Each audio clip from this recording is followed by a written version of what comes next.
Həftənin birinci günündə, yəni 19 yanvar tarixində gökyüzündə Ayla Plüton arasında qovuşma açısı aktiv olduğu üçün bu gün sevgi həyatınızda nəzarət ehtiyacı arta bilər.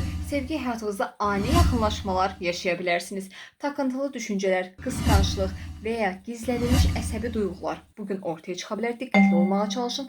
İş həyatınızda gizlin işlər fərq edilə bilər. Bir layihə və ya bir vəzifə ilə əlaqəli ani bir qərar, köklü bir istiqamət dəyişikliyi bugün gündəminizdə yer ala bilər. Texnologiya, rəqəmsal sistemlər, maliyyə analizi və ya kriz idarə etməsi mövzusuna daha çox zaman ayıra bilərsiniz bugün və bir tərəfdən də maliyyə mövzusunda isə maliyyə borcları, ortaq maliyyə gəlirləri, vergilər və gizli maliyyə ödənişləri bugün sizin gündəminizdə yer ala bilər. Ailə həyatınızda gizlədilmiş duyğular anidən gözləmədiyiniz anda ortaya çıxa bilər. Bir ailə sirri və ya keçmişdən gələn bir mövzu bugün sizin gündəminizdə yer ala bilər.